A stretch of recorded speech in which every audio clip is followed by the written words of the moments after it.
जी, अब ये जो संजीव ने इशारा किया, मैं उसी पे आ रहा था। 45% एनडीए को वोट मिला था संजय जी 2019 में कुल, और प्रधानमंत्री कहते हैं 50% से ज़्यादा इस बार हमारा टारगेट है। क्या ये जो 38 दल जोड़े हैं बीजेपी ने, क्या यही स्ट्रैटेजी है कि थोड़ा थोड़ा वोट भी अगर ये सारी पार्टियां लेकर आती हैं तो 45 से 50% का ये गैप उनसे भरा जा सके? मानक स्ट्रैटेजी तो यही है, क्योंकि मुझे लगता है बीजेपी इस बात से आश्वस्त नहीं है कि अकेले दम पर अगर वो चुनाव लड़े तो उन्हें अपने दम पर मेजॉरिटी आएगी या नहीं आएगी। तो यही कवायद यही है कि छोटी छोटी पार्टियों को अपनी ओर जोड़ा जाए, जैसे विपक्षी पार्टियां कर रही हैं। अब सवाल है, अगर आप धीरे धीरे छोटी छोटी पार्टियों को जोड़ेंगे, उसका नुकसान तो कुछ भी नहीं होगा, चाहे वो विपक्षी पार्टियां कर रही हो चाहे वो बीजेपी कर रही हो। तो बीजेपी को इसका फायदा तो जरूर होगा, बजाय कि बीजेपी चुनाव अकेले लड़े। तो जितनी पार्टियां बीजेपी के खेमे में आएगी, इससे बीजेपी को फायदा होगा। अब सवाल ये रहा कि क्या ये फायदा इतना होगा कि वोट 45% से बढ़ के 50% हो जाएगा। इसका अनुमान तो अभी लगाना मुश्किल है, लेकिन अनुमान लगाने का एक जो हमारे पास आधार है वो 2019 का चुनाव, और 2019 के चुनाव में देखें तो जितनी पार्टियां इनके साथ हैं, अभी तकरीबन शायद 42 या 43% वोट एनडीए के पास है। बहुत सारी तमाम ऐसी पार्टियां उनके साथ आ रही हैं जो वो दावा कर रही हैं। 38 पार्टियों में कई तो पार्टी ऐसी है जिन्होंने कोई चुनाव ही नहीं लड़ा था 2019 में। तो संभावना तो थोड़ी कम दिखती है कि आप 43 से 50 पर पहुंच जाएं। लेकिन जब भी कोई पार्टी के नेता चुनाव लड़ते हैं तो या पार्टी का नेतृत्व करते हैं तो दावे तो किए जाते हैं। तो प्रधानमंत्री नरेंद्र मोदी का यह दावा करना लाजमी है। संजय जी, हो सकता है पार्टी की हाँ, आज ही मायावती का एक बड़ा इंपॉर्टेंट स्टेटमेंट आया है, ऐलान आया है। उन्होंने कहा कि मैं ना बीजेपी के साथ हूं ना कांग्रेस के साथ हूं, लेकिन बाकी जो कुछ और एक पार्टियां हैं, मैंने 10 दिखाई हैं अभी जो किसी तरफ नहीं है, उनमें से 3-4 पार्टियां ऐसी हैं जिन पर बीजेपी की नजरें हैं।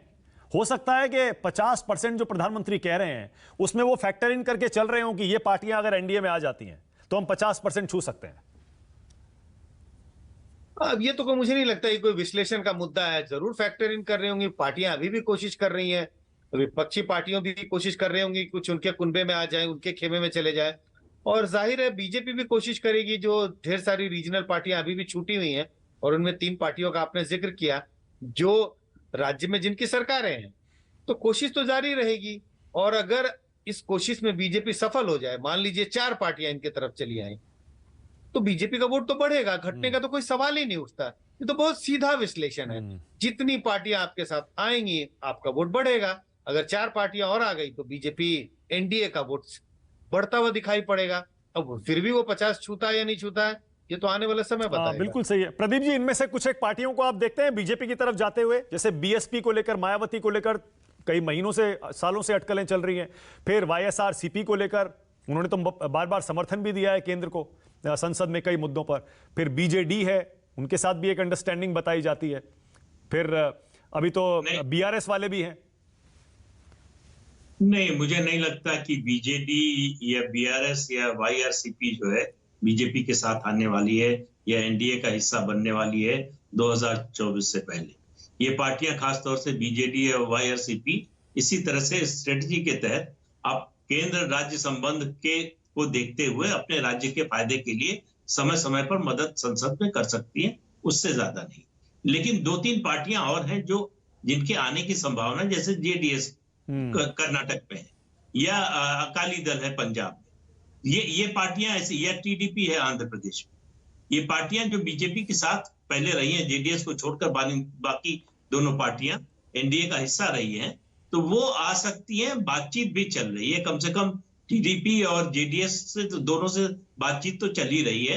अकाली दल का मुद्दा फंसा हुआ है यूसीसी को लेकर, तो अब वो क्या होगा नहीं होगा पता नहीं, लेकिन संभावना के नजरिए से देखें तो ये संभव है।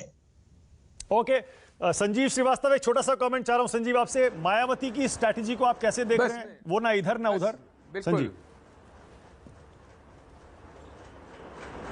देखिए, मायावती की स्ट्रैटेजी को तो हम सब जानते हैं।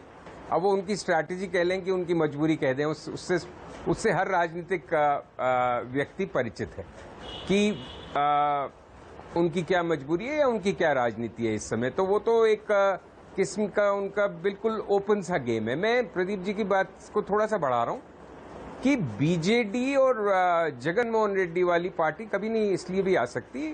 वो जो समर्थन करते हैं वो बिल्कुल सही कहा उन्होंने, वो तो केंद्र राज्य के संबंध और अपनी राज्य की आवश्यकताओं के लिए, लेकिन सबसे बड़ा कारण वो साथ में आ ही नहीं सकते, वो तो बीजेपी के खिलाफ लोकसभा चुनाव लड़ेंगे।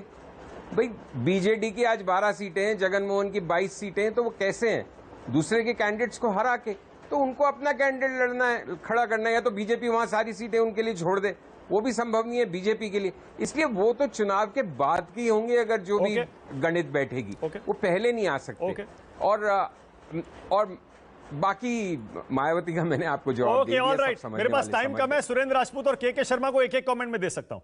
सुरेंद्र राजपूत, 10 दल हैं जो किसी भी तरफ नहीं है, आपको लगता है ये एक इंपॉर्टेंट रोल प्ले करेंगे? और क्या जो आपकी 26 पार्टियां हैं, अभी कोशिश जारी है क्या कि इनमें से कुछ एक को अपनी तरफ लाया जाए?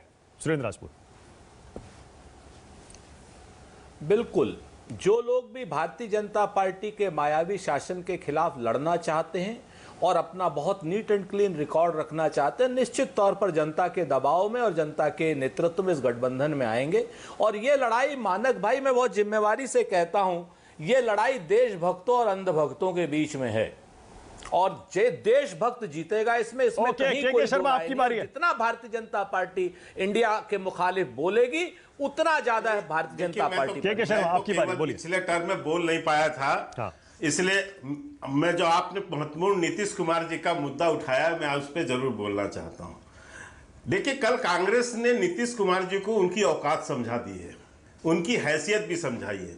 वैसे नीतीश जी पुराने खिलाड़ी हैं, उनको उसी दिन समझ जाना चाहिए था जिस दिन सोनिया गांधी की एंट्री कांग्रेस ने की थी इस बैठक में, क्योंकि जो सोनिया गांधी संन्यास की घोषणा कर चुकी थी, उसको उनको इसीलिए इस बैठक में लाया गया था ताकि नीतीश कुमार को हैसियत बताया जा सके, क्योंकि सब पार्टियां कांग्रेस अच्छे से जानती है कि एक पलटू राम जी हैं। और वैसे कांग्रेस का ये चरित्र रहा है, मानक जी यहाँ सीनियर बैठे वो बता भी देंगे।